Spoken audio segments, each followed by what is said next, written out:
trabalho. Eu acredito que todos podem, se for o caso de usar apresentações em algum software, é possível compartilhar. E na nossa sequência aqui, o primeiro trabalho é o trabalho Conhecimento Matemático dos Agricultores Brasileiros, um estudo etnomatemático sobre medidas de comprimento e área, da autoria do Cícero dos Santos Teixeira e Marcos Wildson Alves Neri. Então, a gente passa aí para o grupo. Eu não sei se Pociana pode controlar o tempo para a gente, Pociana. Pode ser. 10 minutos, né? 10 minutos, depois 5 minutos para apontamentos e perguntas. Tá bom. E talvez, eu não sei se o grupo gostaria que a Pociana avisasse quando faltasse 3 minutinhos, ou ela avisa quando acabar os 10 minutos, o que a gente pode combinar nesse sentido. Vocês podem avisar quando faltar 3 minutos. Tá certo. Todos preferem? Correto. Então tá, Ponciana, que aí se Tá organiza, né? E sobra um tempinho para as perguntas. Então a gente passa, Cícero, você que vai apresentar, então? Isso, eu mesmo que Então ia apresentar. a gente passa para você, tá? Tá Fique à bom, vou vontade. projetar os slides, viu?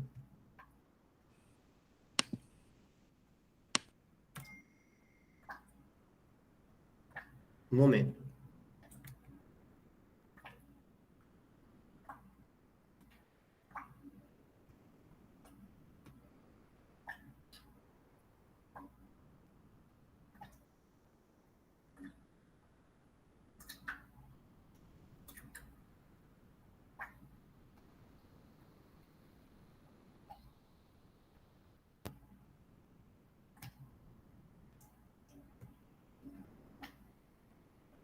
Tá aparecendo para todos?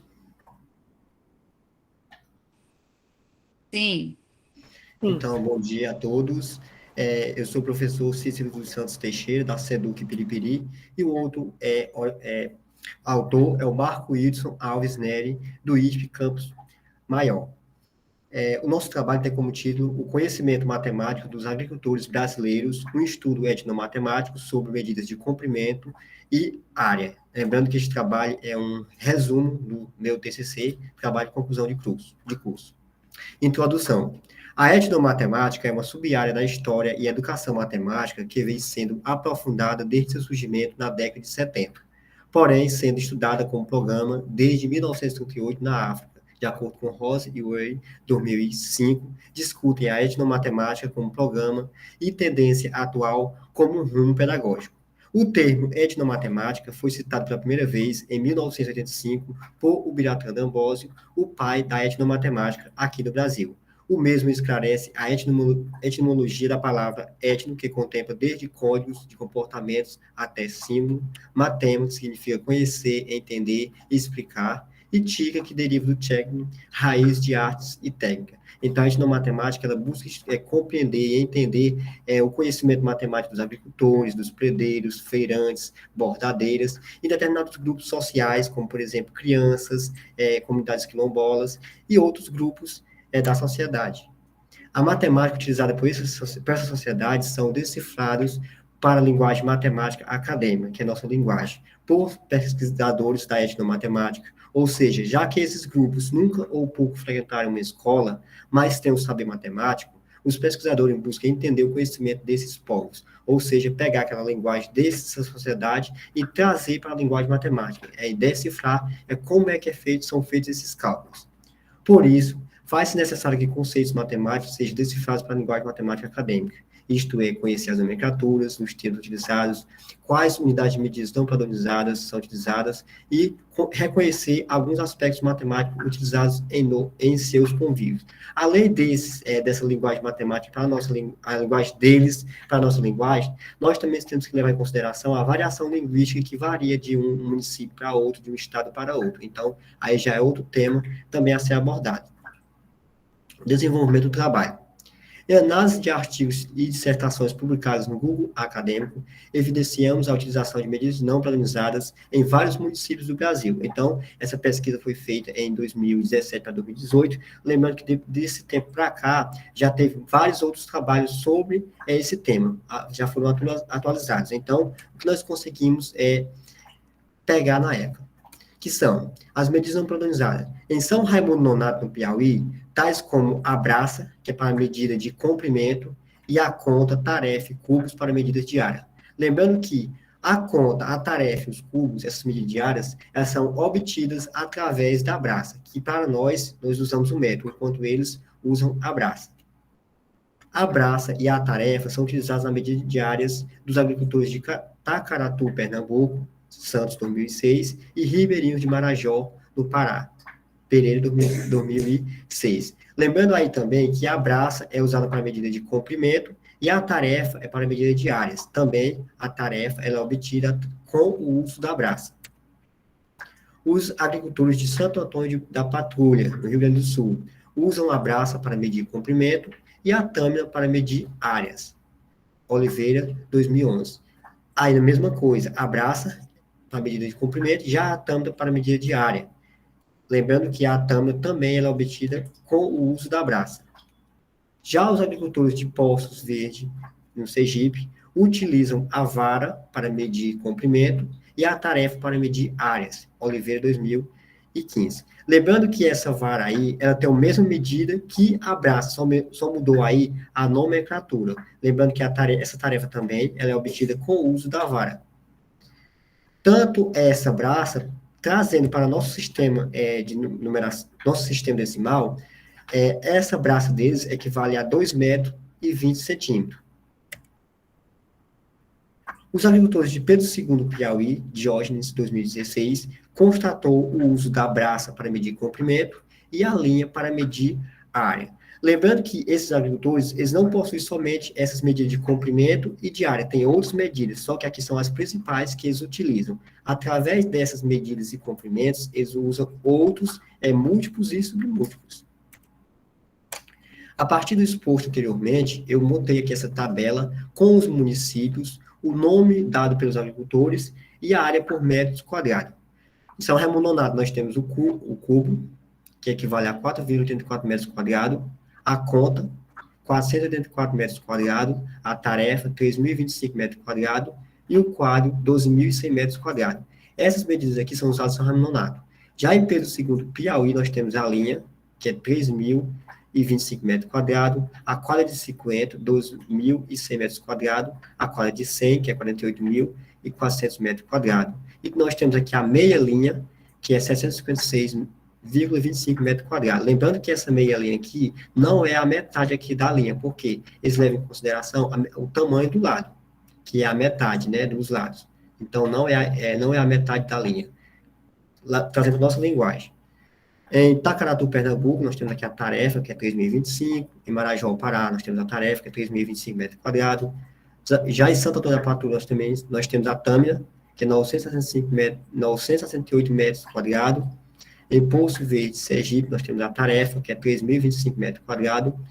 Já na região mineira, nós temos o alqueire mineira, que é 48.400 metros quadrados. Na região paulista, nós temos o alqueire paulista, que é 24.200 metros quadrados. E na região norte, nós temos o alqueire do norte, que é 27.225 metros quadrados.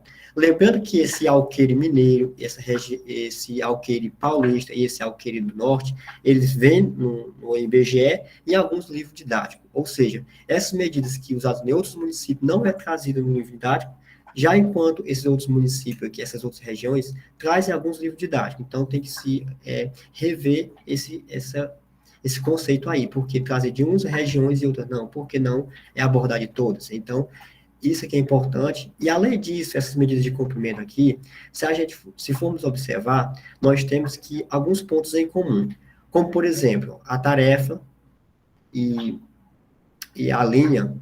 Ó, a tarefa e a linha é a mesma coisa, ó, no nosso sistema aqui, ó, é a mesma coisa. Nós temos também outra consideração, ó, essa quadro aqui, ó, o quadro em São Raimundo Nonato é o mesmo que a quadra de 50 aqui no Piauí.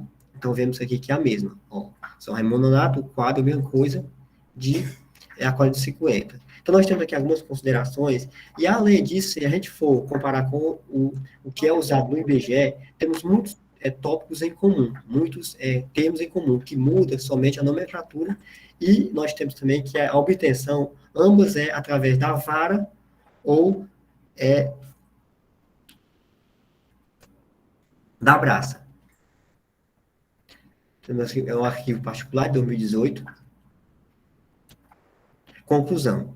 A partir dos expostos, podemos concluir que as unidades de superfície usadas por agricultores, após serem identificadas e decifradas, podem ser padronizadas para o Sistema Internacional de Unidades, tendo em vista que a maneira de obtenção é através da braça e a vara, ambos equivalentes a 2,20 metros. Além disso, todas as medidas diárias dos agricultores brasileiros pesquisados possuem relação com o Sistema Internacional de Unidades, embora com nomenclaturas diferentes.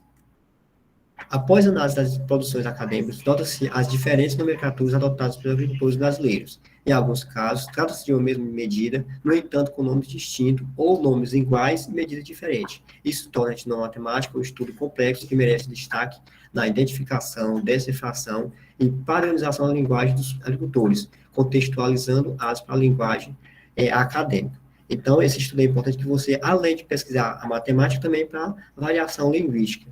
Lembrando que o importante aqui é valorizar esse conhecimento matemático e tentar entender como é que são feitos esses cálculos, como é que eles fazem para obter as suas medidas. Temos aqui as referências, que é Diógenes, Oliveira, Pereira, Rosa, Santos e Silva. E obrigado. Nós que agradecemos, Cícero, acho que cumpriu o tempo, né? E agora a gente passa para a sala. Se alguém quiser fazer algum apontamento, alguma pergunta. José Roberto, pode falar. Ok. Parabéns. O trabalho interessantíssimo.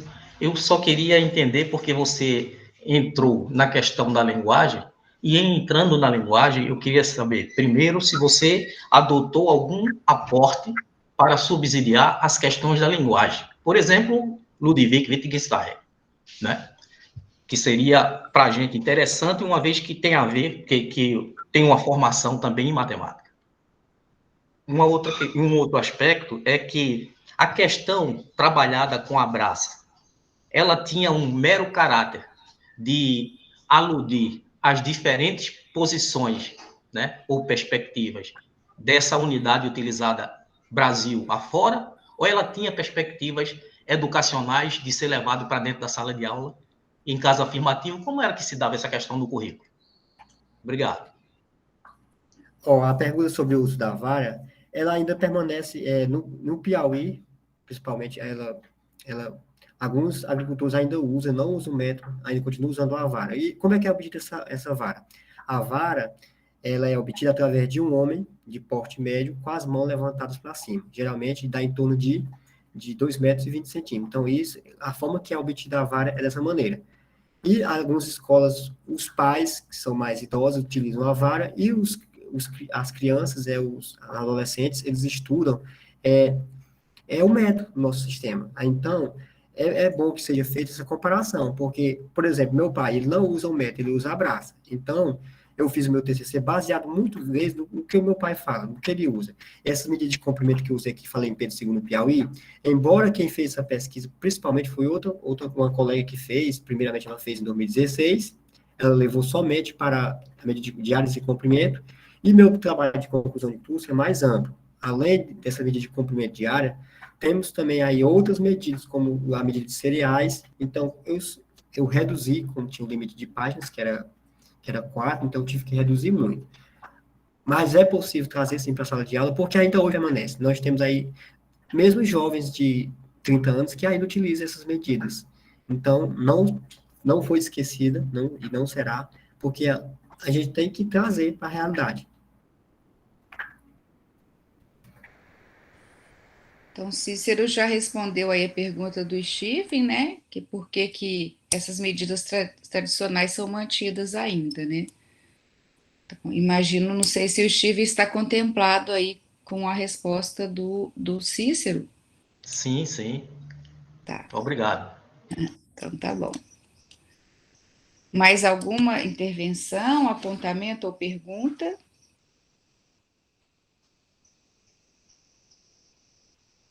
Bom, é só dizer que esse trabalho, nós tivemos acesso aos resumos, né, nós mediadores, e é um trabalho de conclusão de curso, né, como o professor Cícero disse, e dentro da perspectiva do programa Etnomatemática, está envolvida com a dimensão do cotidiano, né, então, essas medidas, por mais que não estejam no sistema internacional, não estejam totalmente nos livros didáticos, são medidas utilizadas no cotidiano de profissionais, né? Então, elas se mantêm porque as tradições se mantêm, né?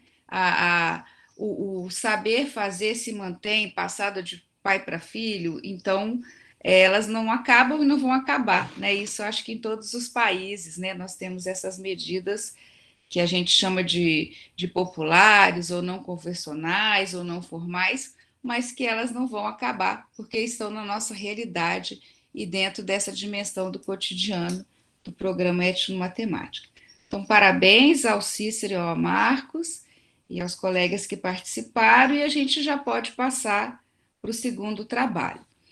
Nosso segundo trabalho se intitula A Etnomatemática no âmbito do artesanato em cerâmica, contribuições para o ensino de proporção numa perspectiva ausubeliana, da Wilma, do José Roberto da Silva e a Maria Aparecida da Silva Rufino, desculpa. A palavra está com vocês.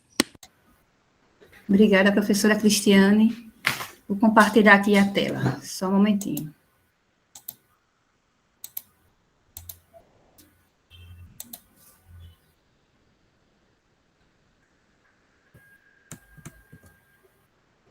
Estão conseguindo ver a apresentação? Sim. Bom dia a todos. Meu nome é Wilma e o trabalho que eu irei apresentar para vocês está relacionado à minha pesquisa de mestrado, que está em andamento pela Universidade de Pernambuco, no campus Mata Norte.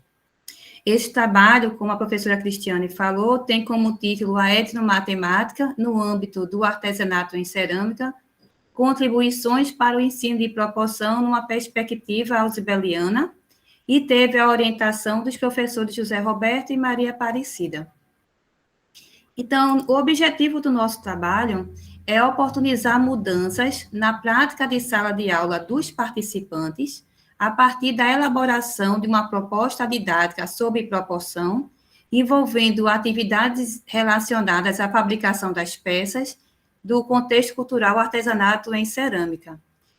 Gostaria de justificar o objeto matemático, por ser de grande importância na mistura dos barros para a produção das peças, e também por ele ser um dos descritores mais baixos nas avaliações externas do SAEP, que é o Sistema de Avaliação da Educação de Pernambuco, onde no ano passado o município de Itacunhaém obteve 32% de acerto nesse descritor. Então, na fundamentação teórica, se está pautada no programa Etnomatemática, na teoria da aprendizagem significativa, e como objeto matemático estamos focando a proporcionalidade. Na etnomatemática, a opção por Ambrósio é por tratar de um campo de estudo da etnomatemática enquanto programa de pesquisa.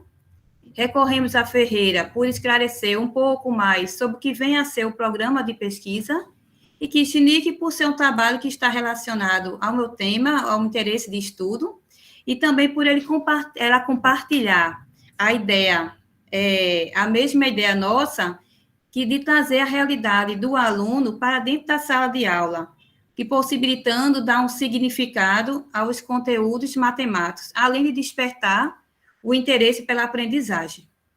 Na teoria da aprendizagem significativa, nós trazemos Ausubel por ele ser o idealizador da teoria, e no desdobramento desta teoria, nós pautamos Gowen e Moreira.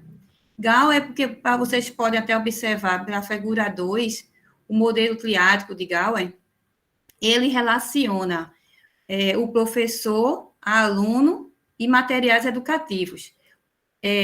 Com o propósito dessa relação é compartilhar significados entre eles. Com Moreira, por ele afirmar que a aprendizagem significativa crítica, o aluno poderá fazer parte da sua cultura, e, ao mesmo tempo, não deixar de ser subjugado por ela. Como objeto matemático, proporcionalidade, trazemos tanto a BNCC como o Currículo de Pernambuco, como os documentos oficiais, para observar dentro desses documentos oficiais as habilidades, as competências que precisam ser desenvolvidas pelos nossos alunos. E Silva, por ser uma pesquisa que mais se aproxima ao nosso interesse de pesquisa. A metodologia, nosso enfoque é na pesquisa qualitativa, pois iremos coletar informações e aprofundar a nossa compreensão do nosso objeto de estudo, sem pretensão de quantificar. Enquanto abordagem, utilizaremos a pesquisação, pois pretendemos intervir na prática docente dos participantes. Como público-alvo, nós temos 17 participantes, entre eles, temos professores de matemática da Rede Municipal de Itaconhaém e também alunos da graduação de matemática da UPE, da Universidade de Pernambuco, campus Mata Norte. Também tivemos como colaboradores 3 professores da Universidade de Pernambuco e uma oleira do artesanato em cerâmica. Então, aqui eu trago para vocês um mapa de Pernambuco, para vocês observarem a localização do município de Itaconhaém, e também pode perceber, por essa informação laranja, onde mostra a área e a população estimada, que é um município muito pequeno, que é localizado na zona da Mata Norte de Pernambuco, a cerca de 60 quilômetros do Recife. Trago também para vocês, mostrando um pouco dos fazeres dos artesãos. O artesanato em cerâmica, ele é a principal atividade cultural e econômica do município, onde os artesãos produzem peças decorativas, utilitárias e artes sacras. E nesta imagem, vocês podem perceber no lado esquerdo que temos um trabalhador na mistura dos barros, abaixo, no lado esquerdo, um oleiro no torno manual, no centro nós temos um artesão, um oleiro do chão, fazendo uma forma, e ao lado um forno com algumas peças utilitárias. Então, os procedimentos adotados nessa pesquisa, nós usamos DIONE com as 4 fases. Na primeira fase foi a identificação, onde nós, pesquisadores, fomos aos núcleos de artesanatos. Também a gente aplicou com os participantes questionários diagnósticos e também solicitamos a esses participantes que entregassem para nós um tipo de atividade que eles utilizam na sua sala de aula sobre o ensino de proporcionalidade. Na segunda fase, nós formulamos um plano de ação no âmbito de um curso de extensão pela Pró-Reitoria de Extensão e Cultura pela Universidade de Pernambuco. Na terceira fase, realizamos 4 minicursos sobre educação matemática, etnomatemática, a teoria da aprendizagem significativa e proporcionalidade, e também fizemos uma oficina com uma artesã do artesanato em barro com os participantes. Na quarta fase, nós ainda, como estamos em andamento, ainda vamos implementar as soluções adotadas e promover reflexões sobre as ações efetuadas. Aqui tem um pouco de alguns registros do nosso curso de extensão, que é uma das ações da nossa pesquisa, onde tem aqui ao lado direito até artesã, fazendo algumas peças e falando um pouco do seu fazer e do seu saber para os participantes. Como resultados parciais, quando iniciamos o minicurso de etnomatemática, muitos participantes eles não conseguiam relacionar o fazer dos artesãos com os conhecimentos matemáticos acadêmicos. E acreditava que relacionar cultura dentro do contexto escolar iria Faltam 10 trabalhar minutos. o andamento dos conteúdos de matemática, como também mostramos pela fala de um dos participantes, que ele diz: isso acaba com o tempo de determinados conteúdos. Poderia ter um projeto que trabalhasse a cultura no contraturno, fora do momento da aula. Então, no decorrer do curso, nós apresentamos fotos e vídeos do artesanato, e esses professores, esses participantes, eles conseguiram relacionar o artesanato em cerâmica com os conteúdos matemáticos propostos pelo currículo. Então, a partir do diário de bordo, através das falas dos participantes, foi criado esse mapa mental da matemática no artesanato em cerâmica, onde percebemos que eles conseguiam relacionar, a partir do minicurso, por exemplo, os conteúdos matemáticos de nosso interesse, de proporcionalidade, eles conseguiram visualizar na mistura dos barros, na pintura, no forno, no transporte das peças, entre outros. Então, aqui venho agradecer ao evento por nos proporcionar tantos momentos importantes de reflexões e aprendizado no decorrer dos últimos sábados, a Universidade de Pernambuco, a Secretaria de Educação e Cultura, de Turismo e Cultura de Tracunhaém, por todo o apoio que eles estão dando, aos participantes do nosso curso de extensão e nossos colaboradores e pesquisadores do nosso curso de extensão. E aqui está a minha referência. Muito obrigada. Nós que agradecemos, Wilma, parabéns aí pelo seu trabalho. E nós vamos abrir para a sala, para os participantes, para perguntas e apontamentos para a Wilma. Alguém gostaria?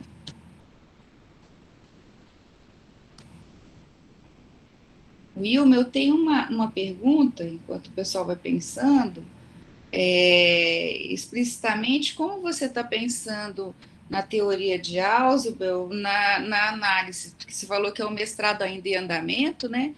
Mas qual é a ideia de trabalhar com essa teoria e não mais próximo da etnomatemática? Como é que você está pensando em fazer essa relação na análise?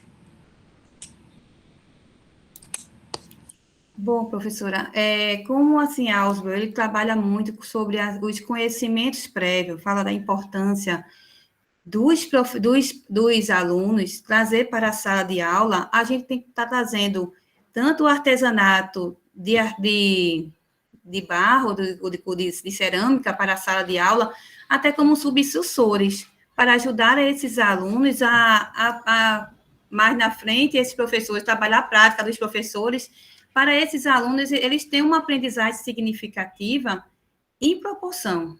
Então, relacionando o contexto que eles vivem, a cultura deles, que ele não é valorizado, essa cultura dentro do município, então é muito distante essa cultura dentro da sala de aula, e nós também percebemos que essa cultura, quando a gente for identificar na primeira fase, que não utiliza essa cultura nas formações. Então, é um distanciamento muito grande, tanto da cultura como se fosse a parte. Então, trazemos também para valorizar a cultura também do artesanato, que por fora do artesanato, então, é valorizado internacionalmente, mas na cidade, infelizmente, nós não temos. Então, esse também, gostaríamos também tanto de valorizar a cultura e trazer essa cultura que é do convívio, porque muitos alunos têm pais, amigos, familiares que trabalham no artesanato, que conhecem o artesanato, mas eles, quando chegam na sala de aula, eles têm essa dificuldade de relacionar a matemática com o contexto do dia a dia dele, do cotidiano, e Ausubel traz isso, essa parte traz essa importância de trabalhar esse conhecimento, o conhecimento prévio deste aluno. Professor Roberto. Obrigado. Então, em síntese, essa negociação teórica que a gente pensa é porque os nossos trabalhos são voltados para o ensino, para dentro da sala de aula. Nós não procuramos trabalhar a questão da etnomatemática em levantar dados e depois fazer o que com isso na sala de aula.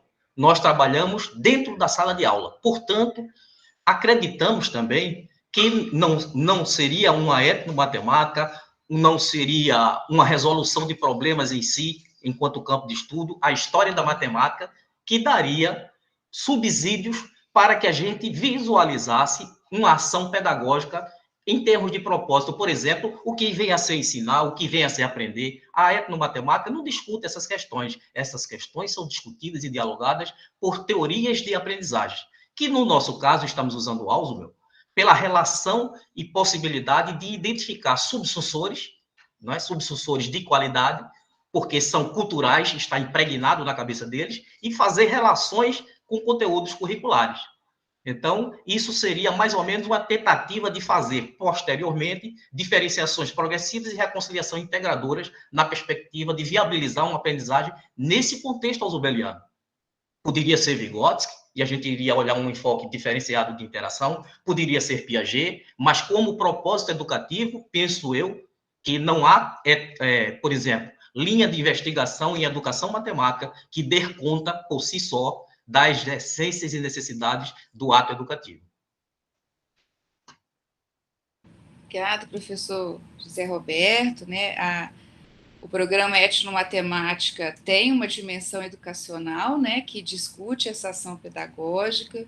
Mais recentemente, nós temos aí trabalhos nessa perspectiva, mas a área de etnomatemática, né, o campo de pesquisa, sempre busca diálogos com outras áreas do conhecimento, né? Então, a minha pergunta em relação ao Ausubel é justamente porque um dos primeiros marcos aí dessa discussão de relações do cotidiano e sala de aula vem marcado pela obra Na Vida 10 na Escola Zero, né, que é um pouco dessa dinâmica do trabalho que a Wilma apresentou. E esse polo é em Pernambuco, né, esse polo dessas discussões é muito forte, né, sobretudo com o casal Carraer. Então, a minha pergunta foi nesse sentido, né, porque os trabalhos de etnomatemática em Pernambuco sempre têm essa proximidade com as ciências cognitivas, né?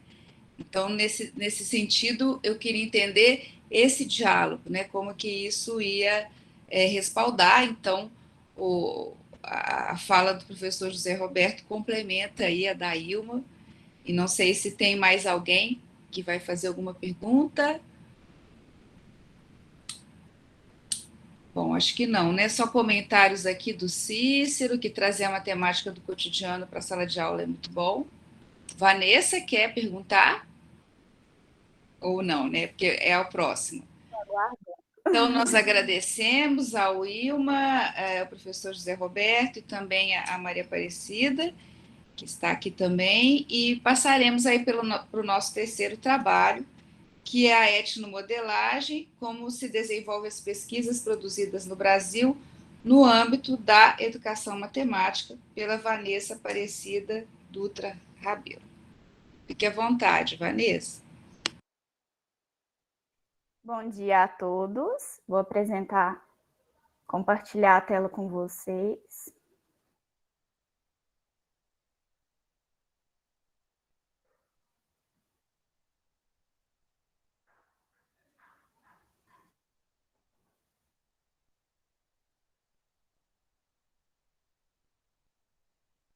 Então, muito prazer, o meu nome é Vanessa, eu sou professora de matemática na Rede Estadual de Ensino de Minas Gerais, mestranda do Programa de Pós-Graduação em Educação Matemática da UFOP, tenho orientação do professor Daniel Orey, e como parte da minha pesquisa de mestrado, que visa investigar sobre etnomodelagem, eu realizei essa busca teórica para desvendar como se desenvolvem as pesquisas produzidas no Brasil em etnomodelagem no âmbito da educação matemática. Contextualizando rapidinho o que seria a etnomodelagem, ela é considerada, né, conforme expresso pelo Diego Cortez, em 2017, uma abordagem pedagógica que considera os aspectos culturais da matemática associados à etnomatemática e os aspectos da matemática acadêmica envolvidos com a modelagem. Então, em uma interseção entre a antropologia cultural, a etnomatemática e a modelagem matemática, surge a etnomodelagem, né? Conforme expresso pelo Milton e pelo Daniel. Então, o objetivo desse levantamento foi me aproximar mais das pesquisas que já vêm sendo desenvolvidas na área, uma vez que eu também vou realizar o meu estudo nessa linha de pesquisa, e eu busquei, a partir da análise dos estudos levantados, responder a essas 3 questões de investigação. Como ocorrem as pesquisas em etnomodelagem no Brasil? Quais as metodologias de pesquisa e fundamentações teóricas mais utilizadas? E, por fim, o que dizem os resultados dos estudos analisados. O levantamento foi realizado no dia 4 de abril deste ano e usou como fonte de dados o Banco de Teses e Dissertações da Coordenação de Aperfeiçoamento de Pessoal de Nível Superior, a CAPES. Como termo de busca, eu utilizei a palavra etnomodelagem e, assim, foram resultados 12 estudos. Desses 12 estudos, apenas um não foi considerado na minha análise de dados, que é o trabalho Modelagem Etnoecológica da Pesca Artesanal em Recifes de Coral, por se tratar de uma pesquisa que foi desenvolvida em um mestrado em modelagem em ciência da terra e do meio ambiente. Então, como o foco da minha análise eram pesquisas em educação matemática, eu considerei que esse estudo não se enquadrava nessa perspectiva. Desse modo, eu apresento aqui resumidamente aspectos principais dos 11 estudos analisados. O primeiro trabalho é do ano de 2019, da Gisele Sonego, e trabalhou com a etnomodelagem e a geometria especial da produção de arroz. O segundo trabalho do Adriano Regis, de 2013, que trabalhou com a geometria com enfoque na etnomodelagem. O primeiro trabalho desenvolvido em etnomodelagem na UFOP é do Diego Cortez, de 2017, que trabalhou o conceito de funções e o ambiente de uma feira em Belo Horizonte. O trabalho do Rafael Martins, de 2019, que trabalhou com a etnomodelagem no interior de uma comunidade rural sustentável. Da Cristiane Pimentel, de 2019, que trabalhou com a geometria associada aos muros do cemitério de Arraiais, no Tocantins. Do José Lucas Essa, de 2020, que desenvolveu um trabalho na formação continuada de professores. Do Jonas Santos, também de 2020, que trabalhou com a produção artesanal de chocolate, a etnomodelagem. Ana Paula Mesquita, 2020 também, que fez uma análise sociocrítica da etnomodelagem em uma comunidade periférica. Da Érica Dutra, de 2020, que trabalhou com a produção de café. Do Francisco Barreto, 2021, que desenvolveu uma pesquisa com a participação de alunos de comunidades rurais e urbanas. E da Jéssica Rodrigues, que desenvolveu um trabalho com as trilhas da matemática. Analisando os estudos, desenvolvidos ao longo dos anos no Brasil, a gente vê que a primeira pesquisa é de 2009, a próxima aconteceu em 2013, depois em 2017, e a partir de 2019 a gente vê um crescimento maior no número de pesquisas divulgadas, dissertações de mestrado, uma vez que todos os 11 estudos são dissertações de mestrado. 3 estudos foram desenvolvidos em programas de mestrado acadêmico e os outros 8 em programas de mestrado profissional, considerando 5 estudos do programa de mestrado da UFOP na época que ele ainda era profissional. Então, por isso, do grande número de pesquisas em mestrado profissional. Apenas um estudo foi desenvolvido em universidade particular, os outros 10 em universidades públicas, o que expressa aí a importância da universidade pública para o desenvolvimento de pesquisas na área de educação matemática no Brasil.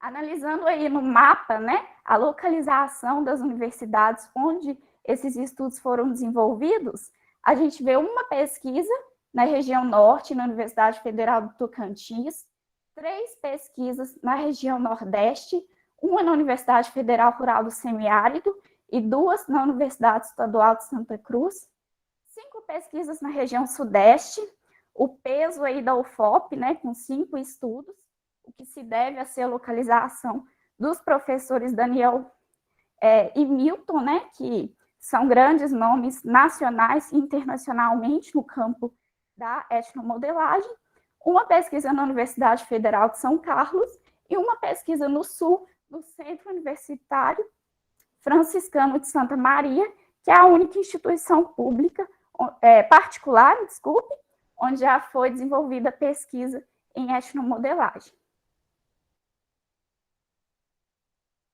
Então, divulgando um pouquinho dos resultados, né? Eu busquei... Falta 3 minutos. Tá, joia.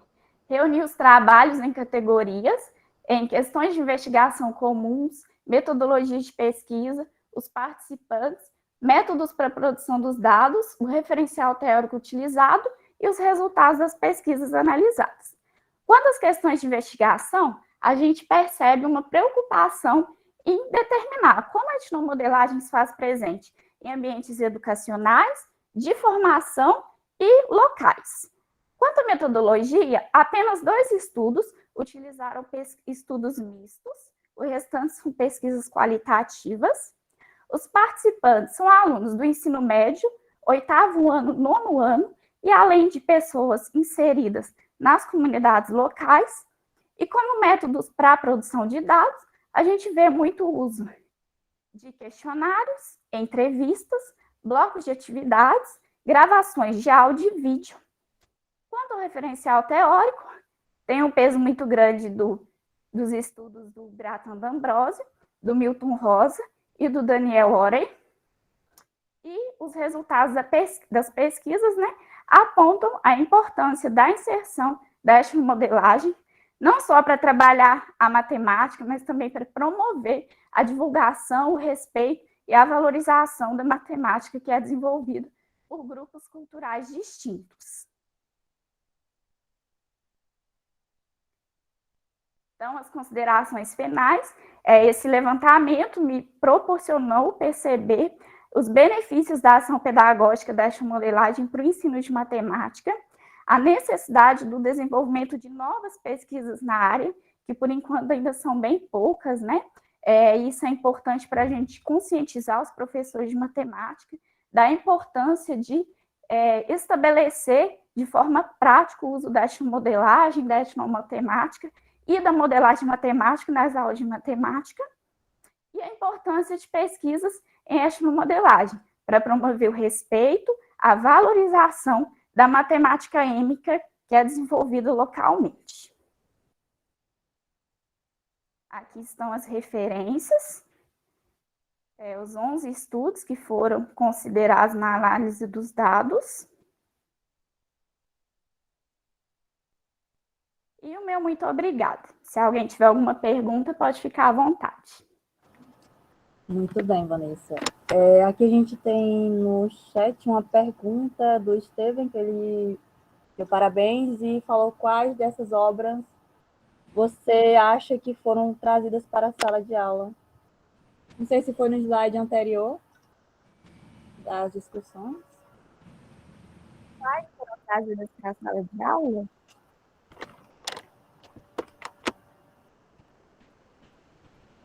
Ele fez a pergunta no chat aqui. Está perguntando quais as obras que você acha que foram levadas ou trazidas para a sala de aula, dessas que você investigou. Isso não é, professor? Na sala de aula foi o estudo das Coneiras, de 2009, trabalho com produção de arroz, Regis, 2013, e do Cortez, 2017, trabalhou no ambiente de uma feira, Santos, 2020, trabalhou com produção escolar, e levou isso para a sala de aula. Dana Paula Mesquita, de 2020, Barreto, 2020, e da Érica Dutra, também de 2020, que usou como ambiente uma fazenda produtora de café.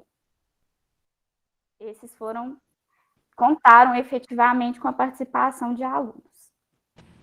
É só uma consideração, como a gente conhece o trabalho da UFOP, né? O programa de mestrado é um programa, era, né, nessa época, um programa profissional, portanto, todos os trabalhos tiveram um produto educacional ligado à sala de aula, né, Vanessa?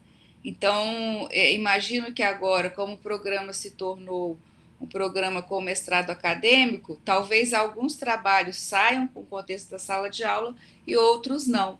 Mas os que vieram anteriormente necessariamente tinham que ter um produto educacional aliado à pesquisa, né? Então, todos imagino que passaram, pelo menos os da UFOP, pela sala de aula.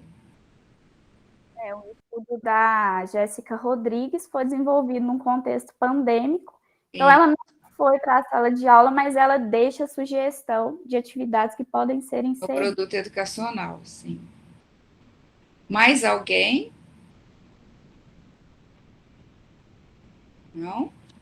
Então, a gente agradece novamente a Vanessa e seguimos aí para a nossa quarta apresentação com o nosso colega aí, Marcílio Leão, meu irmão de orientação, né, Marcílio? Nós não nos conhecemos pessoalmente. Oi, Cristiane. É um prazer conhecê-la, né? Acho que a gente já participou de muitos e-mails compartilhados, né? Isso. Com outros irmãos. Mas é uma honra conhecê-la e o professor Biratã falou muito de você. Falou do seu trabalho também. Muito orgulho. Ontem até me perguntaram do seu trabalho, Marcílio, se você defendeu ainda com o professor Biratã. Não, infelizmente ele faleceu. Eu disse que não, E durante a trajetória do trabalho foi defendido em dezembro, né? Isso. Você e o Renato, né? Não conseguiram. Isso. E aí quem assumiu a orientação foi o co-orientador, que é o professor Silvio, do Departamento de Matemática, Estatística e Ciência da Computação, que era um parceiro do professor Biratã, mesmo de outro departamento, mas que os dois me ajudaram muito no desenvolvimento da pesquisa, né, que teve um viés filosófico, né, que já eu conheço o trabalho do professor Biratã, e um viés quantitativo já com a ajuda do professor Silvio Boboni. Eu tive duas grandes pessoas, né? Em especial o professor Biratã, isso sem dúvida, né? que me ajudou muito. Né? Eu passei por algumas dificuldades muito grandes com a perda de um filho de 2014. Ele comentou. E eu sempre digo, né? E não tenho vergonha de dizer isso, né? Quem me resgatou foi o professor Biratã, nesse período muito difícil. Então eu tenho muito amor por ele e muito carinho. Muito bom. E pelos irmãos de orientação. É isso. A Val que conseguiu, né? A Val foi a última orientanda dele que ainda ele estava participando. Sim. Foi a última. Eu assisti a defesa dela, que foi maravilhosa. Tá bom, Marcílio. Vamos lá ouvir um pouquinho do seu trabalho. Vamos lá, então. Vamos ver se eu dou conta que eu me empolguei nos slides. Então, vamos ver se eu vou correr um pouquinho. Né? Espero que eu consiga... vai nos ajudando, né, Ponciano? Eu consiga dar conta. Isso, vai dar certo. Quando tiver faltando 3 minutos, eu lhe aviso, viu? Dos 10 da apresentação. Espera aí, deixa eu buscar a apresentação aqui, que eu apanho um pouquinho. Vocês estão vendo a apresentação? Sim, já apareceu já. Bom, então vamos lá. O título da apresentação é o título do artigo, que é Educação Matemática para Pais.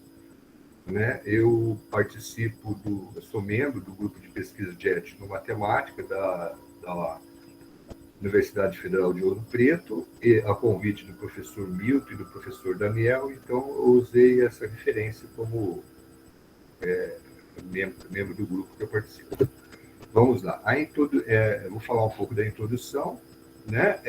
Esse trabalho é um extrato de minha tese de doutorado, intitulada Educação Matemática, Sociedade e Meio Ambiente, reflexões sobre violência social e ambiental, um estudo transdisciplinar e crítico, em uma pesquisa etnomatemática defendida em 2021, em dezembro de 2021, orientada pelo professor Biratã e orientada pelo professor José Silvio Govoni.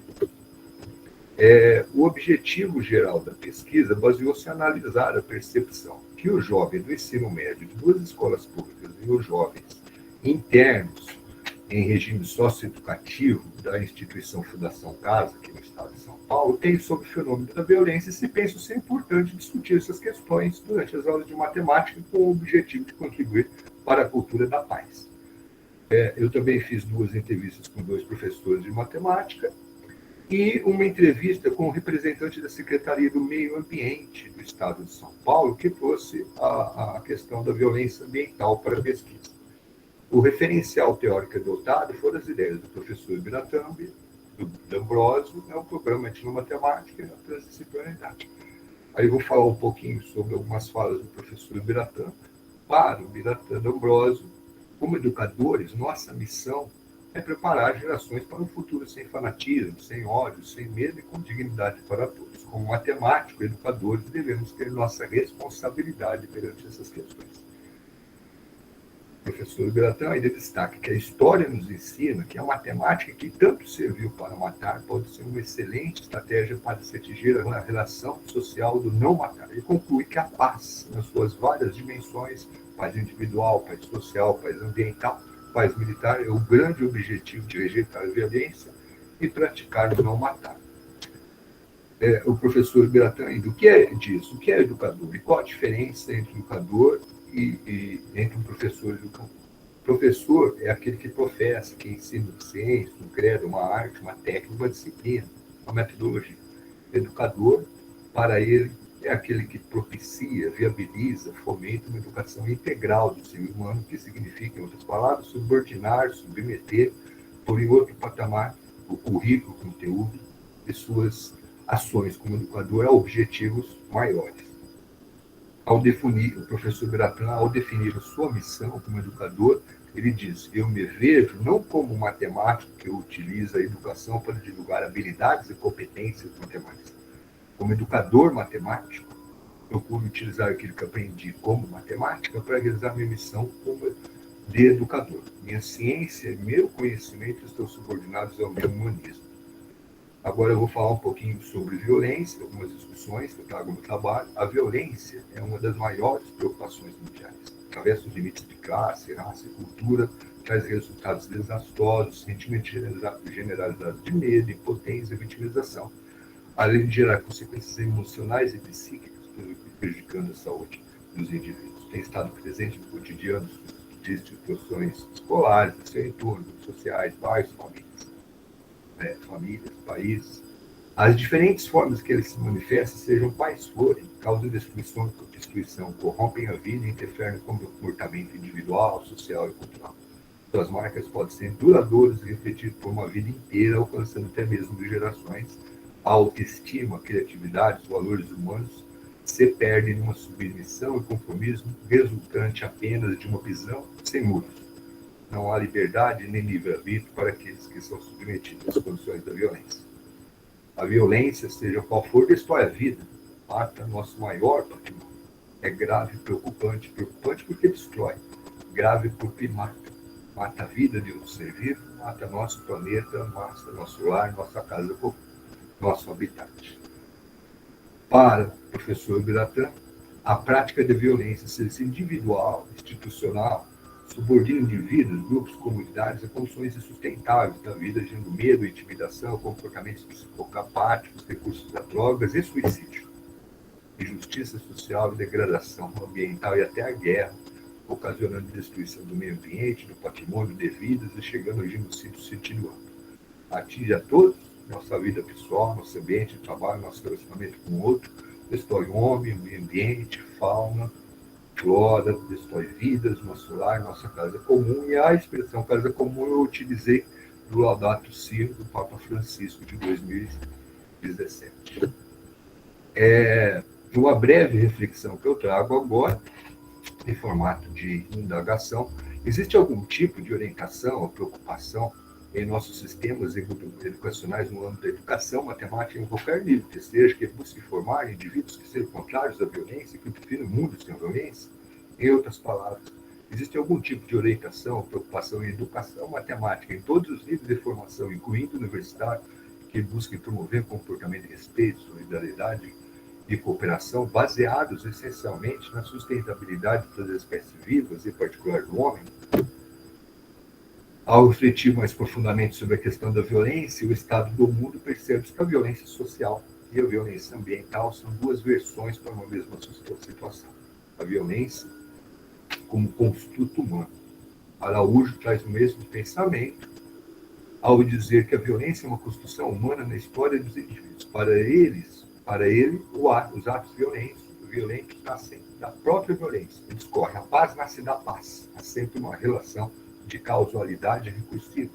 O indivíduo faz sociedade e essa, por sua vez, retorna construir no indivíduo. Ao completar a frase do autor, pode-se denotar que o indivíduo faz sociedade, o seu planeta, e estes, por consequência, revertem-se, construindo o indivíduo em sua totalidade social, ambiental e quântica. A metodologia utilizada na pesquisa foi análise quantitativa e qualitativa. Na quantitativa, buscou observar as respostas objetivas dos questionários com o intuito de mensurar, quantificar e inferir sobre os jovens das instituições pesquisadas, sobre as respostas dos jovens das instituições pesquisadas. A análise qualitativa buscou interpretar as respostas dos jovens das entrevistas, o que possibilitou um mergulho interpretativo na pesquisa de campo pelo viés filosófico. A metodologia adotada na pesquisa, continuando, né? Aplicou-se um questionário semi-estruturado com perguntas abertas e fechadas a alunos do ensino médio de duas escolas públicas situadas no interior de São Paulo, distantes 60 quilômetros uma da outra, né? E aos jovens internos da instituição denominada Fundação Casa, um centro de atendimento socioeducativo ao adolescente. São aqueles que cometem alguns delitos, né? Atos infracionais, né? E por ordem judicial, permanecem nesse centro de atendimento socioeducativo. E ao todo participaram da pesquisa 79 jovens na faixa etária dos 3 anos do ensino médio, na faixa etária entre 14 e 20 anos. Também foram feitas entrevistas com 2 professores de matemática e entrevista com um representante da Secretaria do Meio Ambiente. Eu abordei 6 pontos-chave nos questionários. A percepção da violência pelos jovens dentro e fora das instituições. Falta 3 minutos, viu, pessoal? Saber se, na opinião deles, a violência interfere no aprendizado. Saber se eles acham que a educação escolar pode minimizar a violência de alguma forma e entender a relação entre educador matemático e aluno, acolhimento. E saber se julga importante o professor de matemática discutir questões da violência na sala de aula. Saber se julga importante trabalhar a educação matemática para a cultura da paz, abarcando o programa de matemática e transdisciplinaridade. O questionário foi composto por 16 questões. 2 questões focaram na idade e no gênero e 8 questões focaram na compreensão da violência pelos alunos, no ambiente escolar, nos tipos de violência presenciado por eles, nos tipos de violência que eles sofreram e na sensação de segurança dentro da escola e em seu entorno. E o que eles acham importante para diminuir a violência do seu ponto de vista. 2 questões envolvendo perguntas como se acham que a violência interfere no aprendizado, se acredita que a educação escolar pode auxiliar a minimizar a violência, e 4 questões focaram se eles procuram um professor para pedir algum conselho, acolhimento, né? Se eles acham importante o professor discutir questões de violência na sala de aula, e se julga importante a aplicação da ética matemática na sala de aula.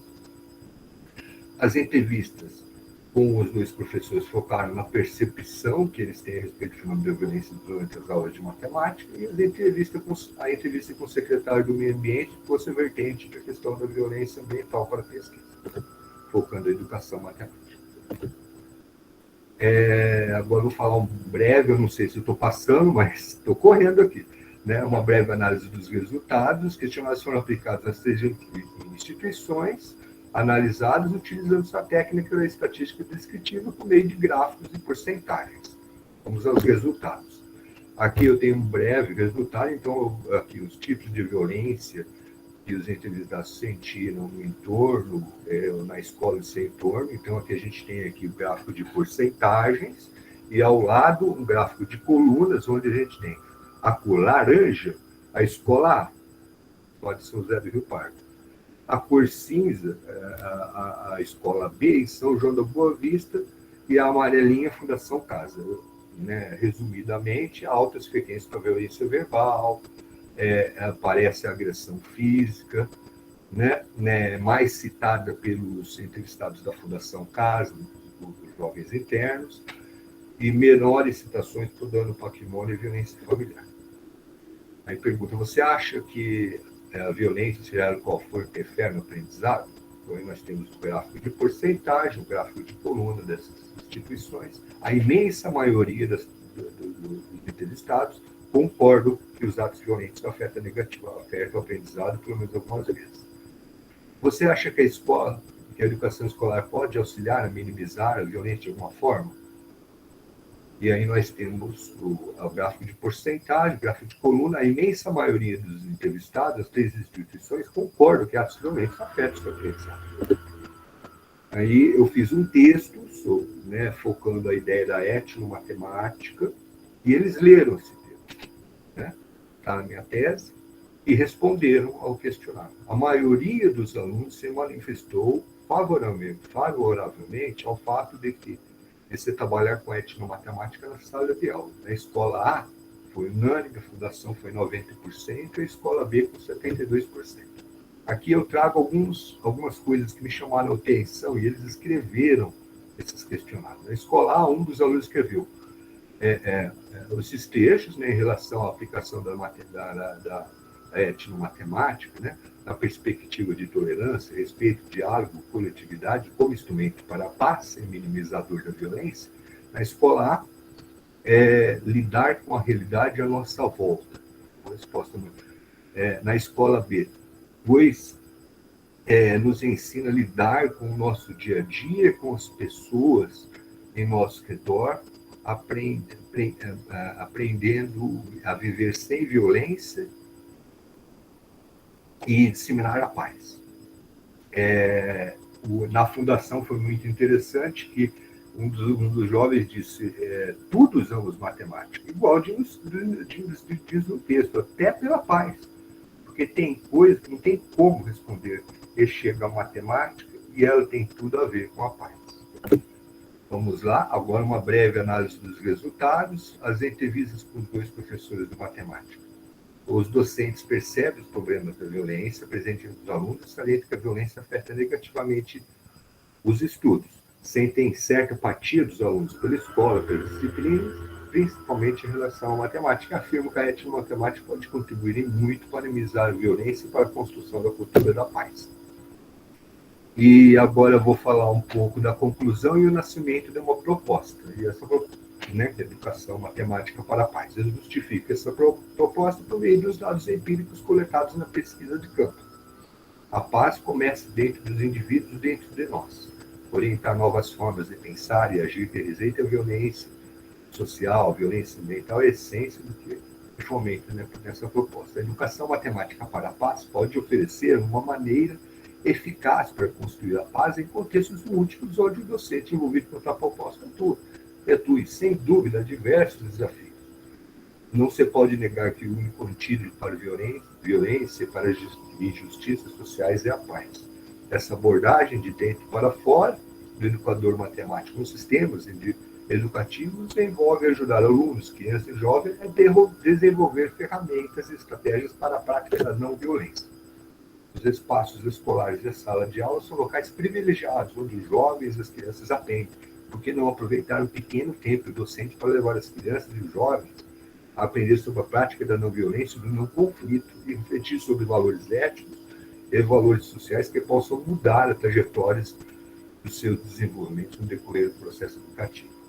No que tange a operacionalização dessa proposta, o educador matemático da paz pode utilizar um pequeno tempo de sua aula para trabalhar diversas perspectivas de abordagem ancorada no tripé: a consciência, o sentimento e o comportamento. A consciência trabalha os valores, a moral, a ética, o sentimento emocional, o comportamento, o fazer e o agir em situações de conflito e violência.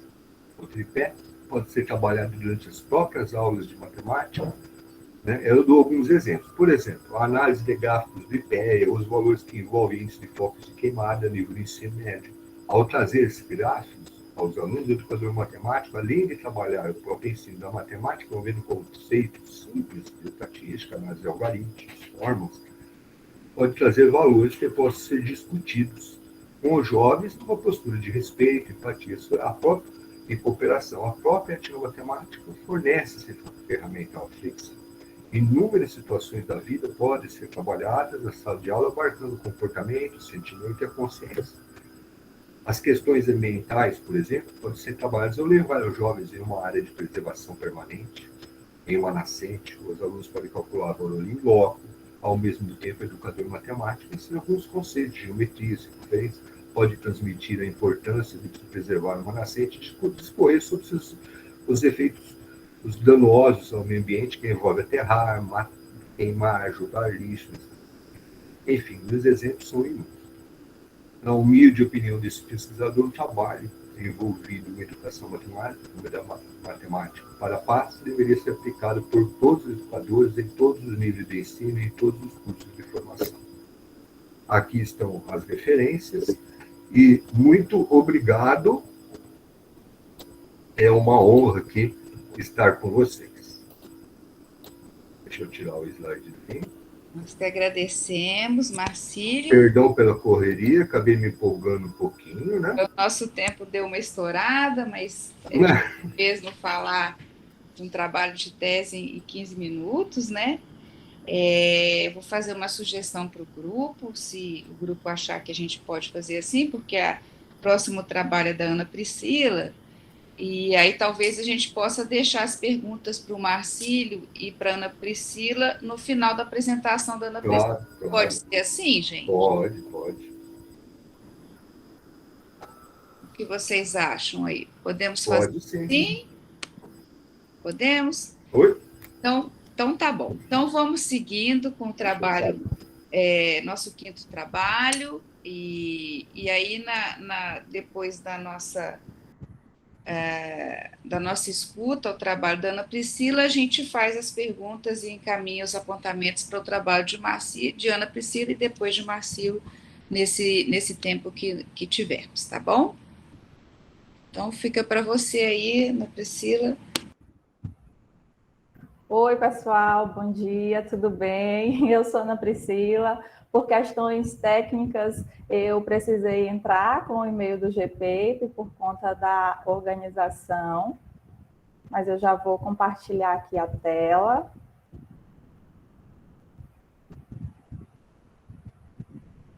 Já estão vendo, professora? Está abrindo aqui para mim. Tá? Vai ser. Bom, então hoje eu trago o trabalho Possibilidades do Programa Etnomatemática para Ação Pedagógica. Eu sou Ana Priscila, orientanda do professor Silvânio de Andrade, que não pôde se fazer presente porque ele já tinha um compromisso nesta manhã. Eu sou egressa da Universidade Estadual do Maranhão, universidade em que eu fiz o mestrado em Educação e desenvolvi uma pesquisa sobre etnomatemática, e agora no doutorado na Universidade Estadual da Paraíba, eu continuo pesquisando sobre etnomatemática e eu faço parte da rede Nordeste de Ensino, que é a RENOEM. Então, o meu objetivo no evento com esta pesquisa é ouvir sugestões para que eu possa avançar no doutorado, porque nós sabemos que no doutorado, nós ingressamos com um projeto, mas ele vai sendo refinado. Às vezes, o foco muda totalmente, outras vezes não. No meu caso, eu ingressei com uma proposta de pesquisa sobre práticas pedagógicas, mas ela era restrita a 3 escolas. E, de acordo com as minhas vivências, em conversa com o professor, nós percebemos a necessidade de ampliar essa pesquisa. Então, para que isto ocorresse, eu precisava ter acesso a diferentes referenciais em etnomatemática. Portanto, nós começamos por estados da arte em etnomatemática, por acreditar que a leitura de pesquisas que se configuram como estado da arte, elas podem nos mostrar lacunas e também podem nos mostrar o percurso que a etnomatemática tem feito ao longo destes anos, os avanços e também as lacunas. E a minha motivação também principal no doutorado e aqui nesta pesquisa, ela parte da visão do programa Etnomatemática como inspiração e fundamentação para uma postura crítica e criativa de ser e estar no mundo. Então, por mais que eu tenha essa preocupação com as práticas pedagógicas, com o ensino de matemática na perspectiva da etnomatemática, eu acredito que a etnomatemática ela não vai se restringir ao ensino da matemática e que nós podemos ter ações etnomatemáticas em quaisquer que sejam os nossos espaços de atuação, como o Marcílio acabou de trazer a pesquisa dele de doutorado, que ao focar nesse combate à violência, transcende, como ele apresentou, transcende o espaço da escola e as nossas atuações como professores, como coordenadores. Então, eu acredito que o programa Etnomatemática, ele pode sim ser usado, pode nos servir de fundamentação em diferentes espaços de atuação. Então, neste trabalho, eu parto da pergunta de pesquisa, quais as possibilidades do programa Etnomatemática para a prática pedagógica, com o objetivo de evidenciar as possibilidades do programa para a prática pedagógica e, ao mesmo tempo, favorecer a ampliação do programa Etnomatemática em sala de aula, porque eu acredito que a partir do momento em que nós conseguirmos elencar o maior número de possibilidades, nós iremos também favorecer essa ampliação. Então, como metodologia, nós partimos da revisão de estudos classificados como estado da arte em etnomatemática no Brasil, porque nós poderíamos, hoje nós já temos um vasto número de pesquisas em etnomatemática, então é difícil delimitar o que analisar. Então, nós partimos desses estudos classificados como estado da arte. Então, inicialmente, nós fizemos uma busca no catálogo de teses e dissertações da CAPES.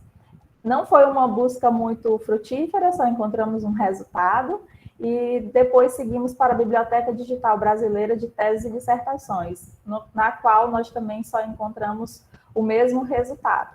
Então, nós digitamos no Google Acadêmico o descritor, que foi o mesmo utilizado nas outras pesquisas, estado da arte da etnomatemática, e localizamos mais 3 trabalhos. Além disso, o estado da arte que nós buscamos, ele se relacionava às pesquisas desenvolvidas aqui no Brasil. Então, foi outra delimitação da nossa pesquisa. Então, nós encontramos as seguintes investigações. A pesquisa brasileira em etnomatemática, desenvolvimento, pesquisas e desafios, da pesquisadora Andréa Lunks Conrado. Ela defendeu em 2005 e é uma dissertação. Ela se configurou como a pesquisa mais antiga.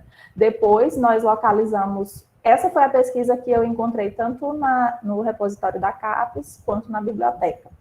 E no Google Acadêmico, nós localizamos 2 artigos. O primeiro é o Estado da Arte da Etnomatemática, nos trabalhos apresentados no Encontro Nacional de Educação Matemática, de Merle Benício e Juliana Stahl, de 2016. O outro artigo é dos professores Milton Rosa e Daniel Clark-Ore, que eles investigam a produção científica dos congressos brasileiros em etnomatemática, que é o CEBEM. Então, eles investigaram 5 congressos, e o último é uma tese de doutorado da pesquisadora Lusitânia Dallagnol, que ela investigou o estado da arte das pesquisas acadêmicas brasileiras sobre etnomatemática e formação de professores no período de 2006 a 2016. Então, o que nós observamos nestas pesquisas? No primeiro caso, de Andréa Lunks, ela investigou 64 resumos de teses e dissertações que foram defendidas até o ano de 2003. Mas ela não se contentou apenas com estes resumos, ela elaborou um questionário e obteve resposta de 38 professores pesquisadores. Então, este foi o objeto de análise dela.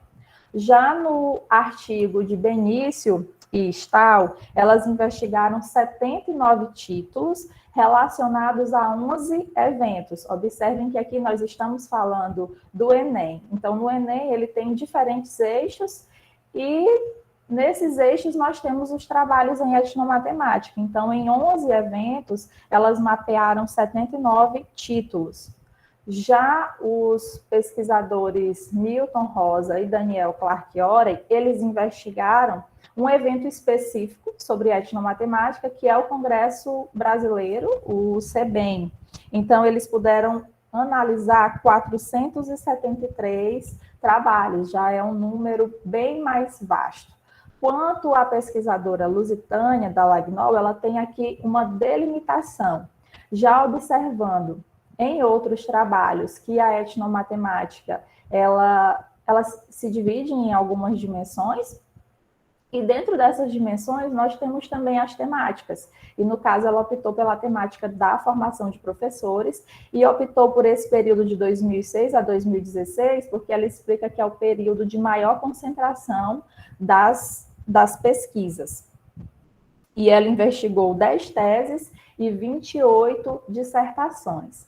Além disso, na leitura destes trabalhos, nós tivemos conhecimento aqui, logo de início, no trabalho de Andréa Conrado, de uma pesquisa, que é um artigo publicado em 2002, da professora Gelsa Nijnik, que se intitula Itinerários da Etnomatemática. Então, observem, não tem a expressão estado da arte, não tem no título e nem nas palavras-chave, razão pela qual eu acredito que ele não apareceu em nossa busca, porque aqui, por mais que na pesquisa de Andréa Conrado também não tenha a expressão estado da arte, mas estado da arte estava nas palavras-chave.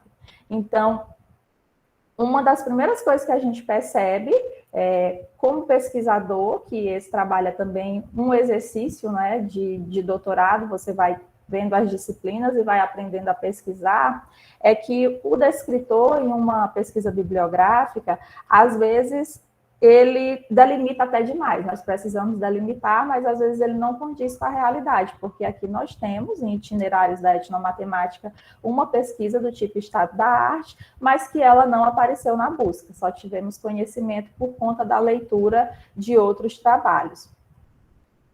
Além disso, quantos? 3? Isso, 3. Tá, então, aqui eu trouxe algumas citações desses trabalhos para a gente ver como que eles trazem a discussão da etnomatemática para a sala de aula, para a prática pedagógica. Conrado percebeu que são poucas tentativas no sentido de efetivar a etnomatemática como uma ação pedagógica, mas mesmo essas poucas tentativas, elas apresentam questões muito importantes. Mas observem que aqui nós estamos com uma pesquisa do ano de 2005. Já Benício e Stahl, que é a pesquisa de 2016, eles observam que a etnomatemática valoriza as diversas culturas e conhecimentos culturais e étnicos, e isso faz com que a aprendizagem matemática seja voltada para a valorização dos conhecimentos dos estudantes. Então, segundo as pesquisadoras, essas pesquisas em etnomatemática, por valorizarem esses conhecimentos, elas já estão voltadas para a prática pedagógica. Já a da Lagnol, que tem o foco na formação de professores, ela nos diz que a ação educativa ela deve ser contextualizada de forma bem planejada. Então, não é fazer de qualquer forma.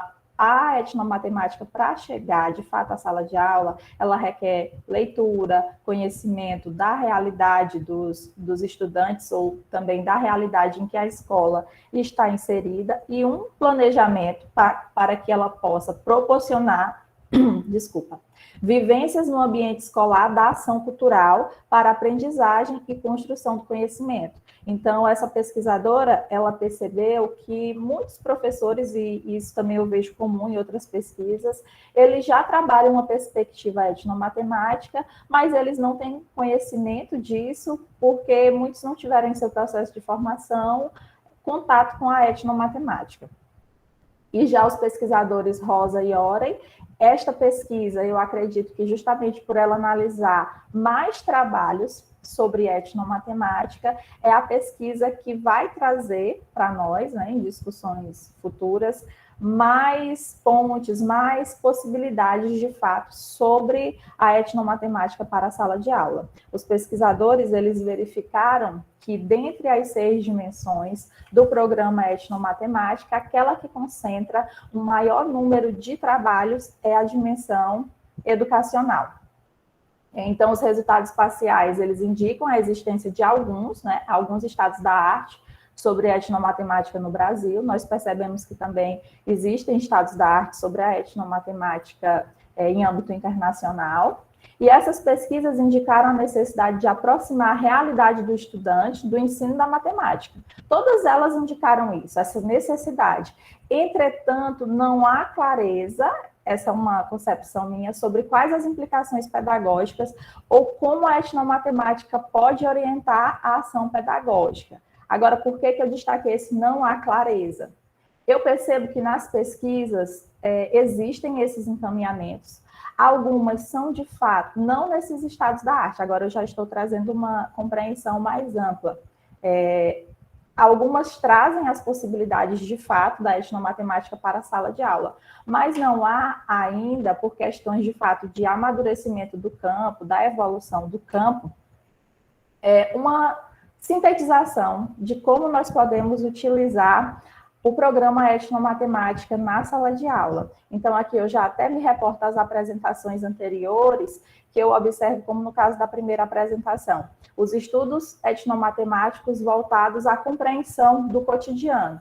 Nós temos muitas pesquisas assim. Então, eles trazem na pesquisa os conhecimentos etnomatemáticos de grupos culturais distintos. Já outras pesquisas já focam na sala de aula. Agora, o que acontece? É como se elas ficassem limitadas àquele contexto, e eu acredito que nós devemos promover um diálogo entre essas pesquisas.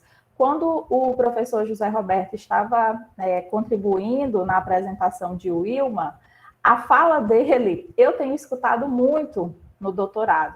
Quando eu fiz o mestrado, as questões, como aqui no Maranhão, eu sou do Maranhão, nós ainda não temos muitas pesquisas em etnomatemática, eu estava no mestrado em educação, as perguntas eram do tipo, o que é etnomatemática? Qual o embasamento teórico da etnomatemática? Eram essas as questões que eram me feitas, que me faziam. Já no doutorado, que é ensino, que é na Universidade Estadual da Paraíba, que nós já temos algumas pesquisas desenvolvidas, as perguntas são outras, as perguntas são semelhantes ao que o professor José Roberto falou. Como é que a etnomatemática se efetiva na sala de aula, como a etnomatemática pensa o ensino, como ela pensa a sala de aula, como ela pensa a educação. Então, nós temos dialogado com outros pesquisadores, mas eu acredito que se nós analisarmos as próprias pesquisas em etnomatemática, nós poderemos encontrar essas respostas. Então, a minha inquietação hoje é como continuar esse estudo, como delimitar, onde que eu vou buscar essas respostas, haja vista que o campo é muito amplo. Então, aqui são algumas das referências utilizadas e meu muito obrigada. Nós que agradecemos, Ana Priscila. Seu orientador é grande amigo nosso também, Silvânio, foi nosso colega de GPEM, orientando da professora Maria do Carmo, querido. E a gente ainda troca muitas informações. Eu vou passar para o grupo, se alguém tem alguma pergunta, professor José Roberto, lembrando que nós vamos direcionar perguntas também para o professor Marcílio. Pode falar, professor José Roberto. Obrigado. Eu gostaria de parabenizar pela crítica pertinente acerca de uma visão simplista de querer entender a etnomatemática como algo restrito ao ensino. E queria acrescentar à tua fala outras duas restrições. Há quem as restrinja também a extensão ou a pesquisa. A etnomatemática anda aí em todos esses lugares. Então, as pessoas que, dentro de suas... como é que eu diria? Seus campos de trabalhos, se adequam ou se alocam, melhor dizendo, em um desses enfoques. Mas é preciso, sim, concordo plenamente com o que você traz, evitar essa concepção, esse tipo de visão. Feito durante algum momento, se restringia a etnomatemática, quase que levaram ela para ser modelagem matemática. Não é? Então, essas coisas são de fato pertinentes. E com relação a, não sei se vou contribuir de alguma forma com você, achei brilhante o seu levantamento e acho que isso tem que ser feito sim. E não sei se você viu o trabalho da Gelsa Knight sobre...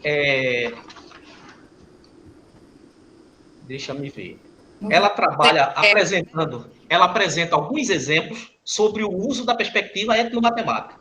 Isso ela traz uns trabalhos que ela desenvolveu ao longo de algum tempo no grupo de estudo de pesquisa em educação e sociedade na Unicinos, Rio Grande do Sul. E lá ela faz uma coisa interessante. Inclusive, parte do discurso que nós trouxemos naquele trabalho da Wilma foi justamente esse enfoque de trazer o real para dentro da sala de aula, era um dos trabalhos. Eu acho que você pode encontrar coisas interessantes ali nesse artigo dela, que é de 2014. Isso eu não vi. E obrigado, parabéns pela exposição. Obrigada. Obrigada. Mais alguém tem perguntas para a Ana Priscila e para o Marcílio?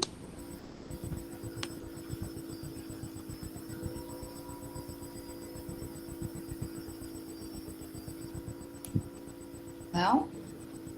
Então, acho que nós podemos seguir, né, para a apresentação do 6º trabalho da nossa sala, que é Saberes Oriundos do Artesanato de Barro relacionados ao currículo oficial, da autoria do José Lucas de Sena, Daniel Ítalo de Sena, professor José Roberto da Silva, Maria Aparecida da Silva Rufino e Samuelita de Albuquerque Barbosa.